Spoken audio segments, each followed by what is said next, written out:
I am Keisha Chanel, certified abundant life coach, author, speaker, healer, and I help women rebuild confidence and overcome what took it.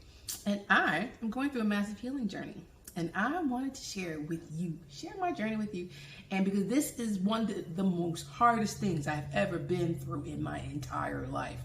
So I want to do some couple of videos that are talking about healing from a total knee replacement and any kind of surgery really, or any kind of just like hard thing that has a lot of pain going through it. Because this is, like, again, I say the hardest thing I've ever been through. And I know that other people have been there and they have done that, and I want to help them through. I just want to help you through. That's all.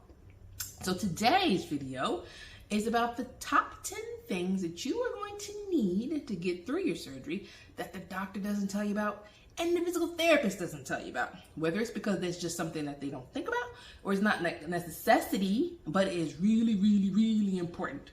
So, number one. The first thing that you're going to need is a recliner. Yep, I'm sitting in mine and I love it. I eat, sleep, drink, watch TV, talk, have conversations, study, everything in this recliner. And I've been in this recliner for 2 weeks.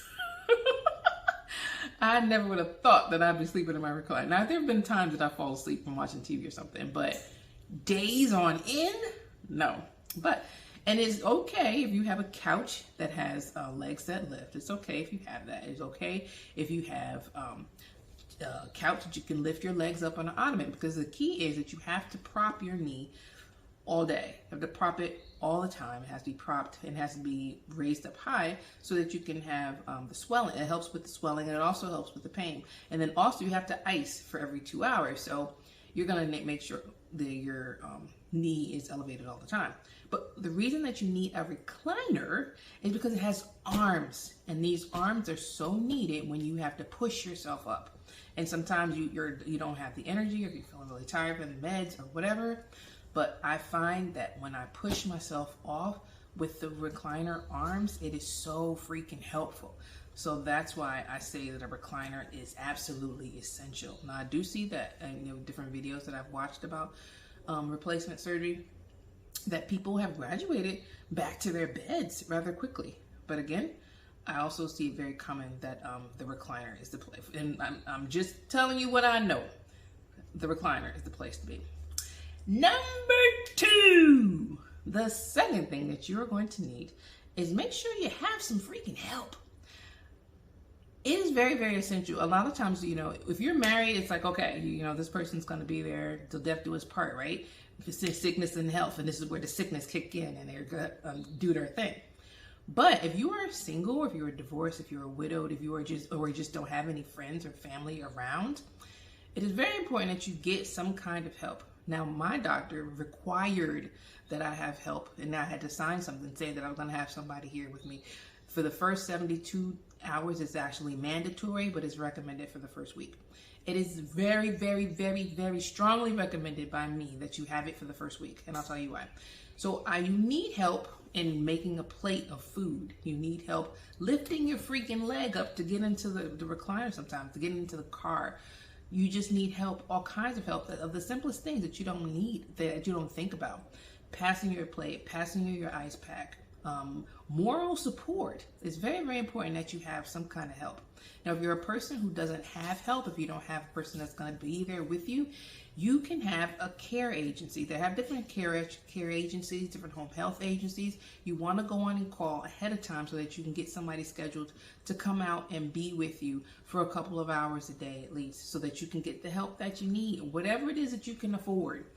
Freaking find it, get you some help, because when I say I have needed so much more help than I'm used to getting, is really, really important. So I want to strongly suggest that you get help. Number three that you'll need, you need multiple ice packs. I've found that I have needed all 3 of the ice packs that I have. Believe it or not. So when you are discharged from the hospital, they give you an ice pack, which is great. Thank you very much. But you need 3 of those suckers, because you are sitting here elevating your knee and icing it for 20 to 30 minutes at a time. At that 30 minutes or at the end of that 20 minutes, the ice pack is melted. So when you have to put it back in, back into the freezer, you have to get that ice pack refrozen, right?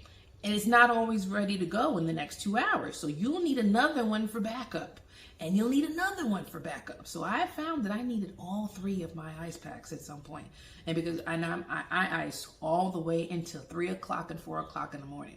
I also suggest with the ice situation, because you have to ice every 2 hours, I recommend that you set your time, not set the timer, set your timing to ice on the every even hour. And I do that because otherwise you have to write down all the times that you ice. I did that for a bit, and it was just a little bit hard to keep up with.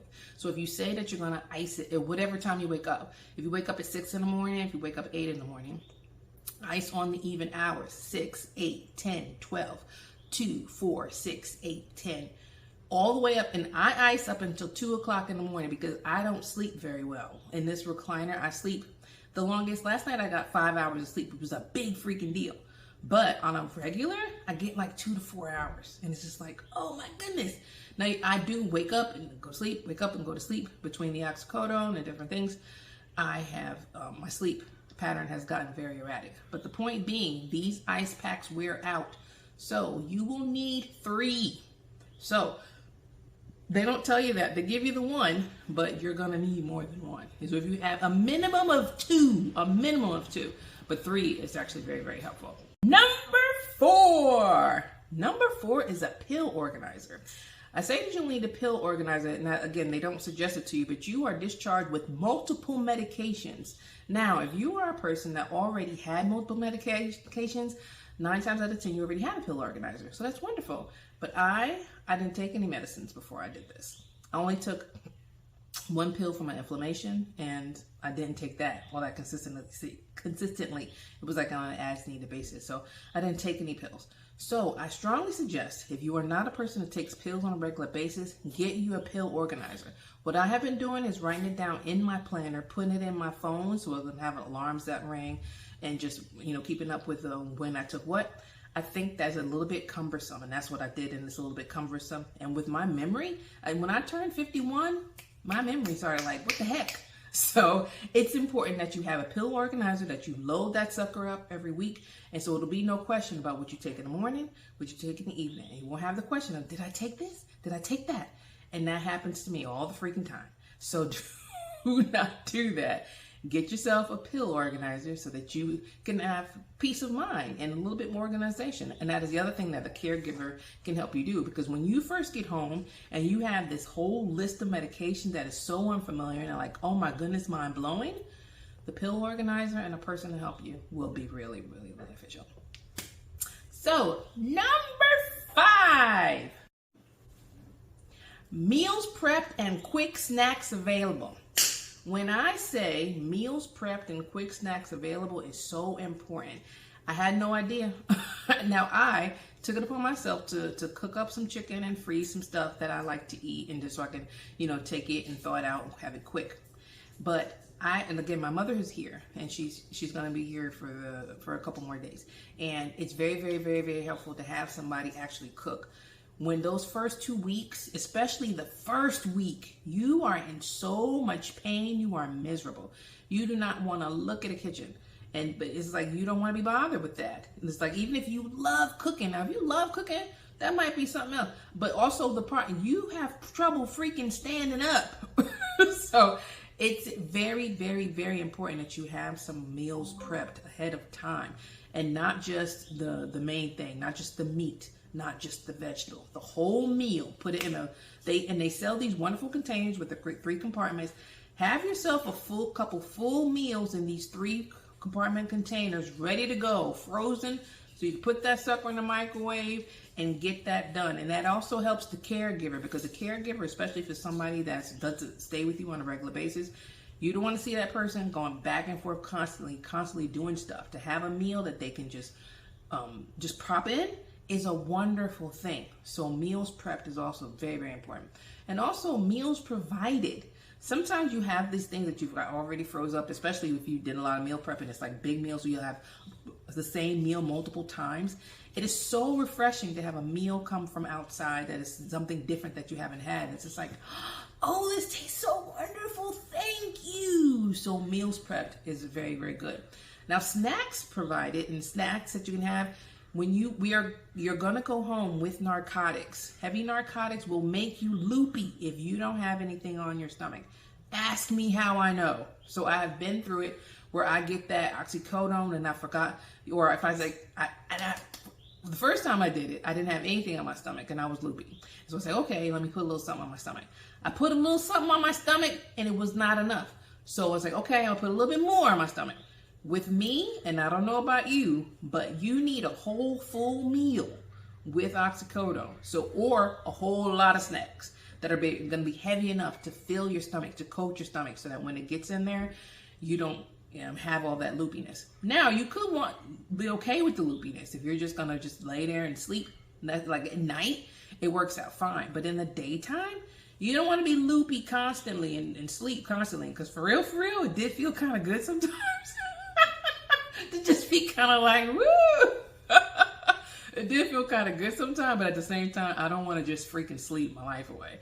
And the other thing about that, because when you just kind of sleep your life away and all the loopiness, I have slept through my icing time. I have slept through my, mostly it's the icing time that you have to get up. But thing is, you have to get up every freaking hour. Every freaking hour, you have to move your knee. You have to get up and walk and just do some kind of, you have to get up and walk every hour. So if you are doped up on the oxycodone, you can't do it because you're just at sleep. And it's like, oh, and you wake up and it's like, oh, if I sleep through it, it's okay. No, it's not okay, because you wake up with this stiffness that you can't believe, and the stiffness hurts just as bad as the pain hurts. So make sure that you have meals that are prepped and snacks that you have on hand, so that when you take your medication, you have a full belly. It's very, very, very important. They say, take it with food. Take it with food and a full belly is two different things to me, because when I hear take it with food, I have to have a little bit of milk, a little bit of snack, and I'm good. That's with food, right? No. With narcotics, you need a full freaking meal. So having meals prepped, so that you don't have to go through this whole thing of figuring out what the heck you're going to have, is very, very important for meals and snacks, that you have something around the freaking clock. Because as long as you're taking these medicines, you need the food. Number 6. So the 6th thing that you're going to need is to make sure that you bring everything down to one floor. I live in a 2-story house, and I call myself getting a couple of things down here.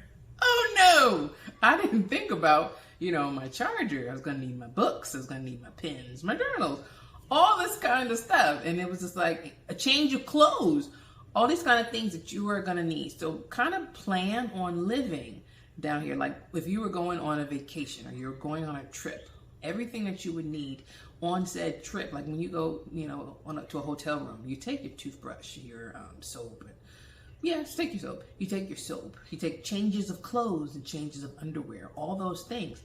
Just act like you're going on a vacation, but your vacation is downstairs. Make sure you have everything that you are going to need for a week to be on one floor. And I say that because not necessarily your caregiver is going to be there all the time. And if you don't have a caregiver, you're going to need all the stuff to be on one floor. Now, true, you have to leave the hospital doing steps, but if you, like me, I have 16 steps. So if you have a lot of steps, you don't want to do it the first week. It's just like, oh my goodness, it's strenuous. Not that you can't do it, but it's just more pain. And the other thing is you don't want to overdo it. So it's really important that you have enough stuff down here that you can have all the stuff down here on one floor, so that you can function like that all on one floor. And so just make sure, and that'll be a lot better for you. Number 7, the 7th thing that you're going to need to make sure everything goes smooth for your total knee replacement and recovery is something to do while you're in your recliner, while you're on your couch, or wherever you're going to be for the next week. So it is very important. I'm a person that's usually very, very active. I like going places. I like doing things, and I like being active. I generally don't watch TV at all. Very, very rarely. I watch TV when I meal prep. That's pretty much it. And so now for me to be in a place where I'm in my recliner, like I said, I've been in my recliner, eating, sleeping, drinking, doing all the things. It's been a very, very humbling experience, a very isolating experience, actually. It causes, and it can very easily cause depression. It can very easily cause anxiety. Going from a place of being active and adventure and doing things to sitting in isolation like that. So you really, really want to make sure that you have something to do.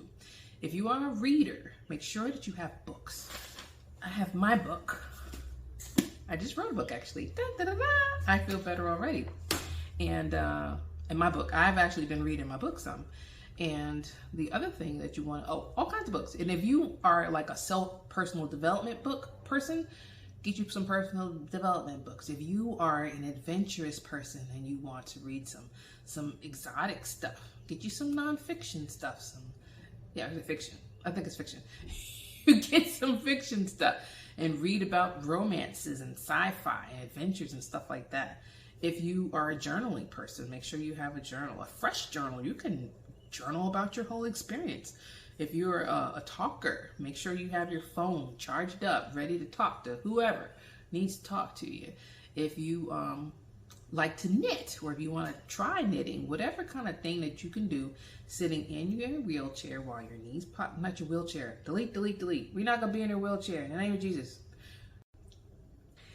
If you are a computer person, make sure you have your laptop down here. If you want to try a new hobby, that might be something that you want to consider, because once the pain subsides, you can get up and active a little bit more, but you're still not going to be able to leave the house the same way that you used to do. So it's important that you find something that you want to do, and consider this 6 to 8 weeks that you're going to be down, or that you're going to be in the house a little bit more, to take some time to do something for yourself that's going to develop you emotionally. Like I said, my book is awesome. I feel better already. But also anybody else's book, like any course that you wanted to try. There's so many different free YouTube videos that are about inspiration and help and hope. Read some of that. Listen to some of that. Get yourself filled with positivity. If it's something new that you always wanted to learn, or you've never had the time to sit down and just relax and enjoy this thing. Once the pain subsides, because for real, those first 2 weeks are hell. Just being real with yourself. Don't feel like you got to start nothing new at that time. But once that stuff wears off and you still have some time off from work, some time that you want to take care of yourself, do something that's going to benefit your mind, and as well as while you're helping your body out.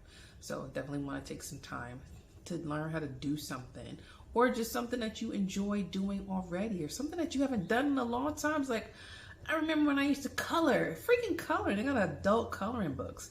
Something that you used to do as a child and that you can sit still and do that thing. It's important. It's going to be great for your mind and your spirit.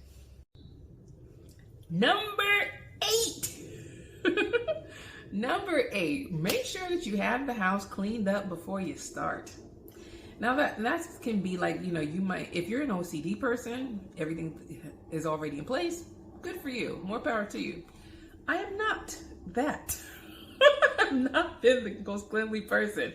But my truth is, when my house is clean, I feel amazing. The energy in my home is just refreshing when my house is clean.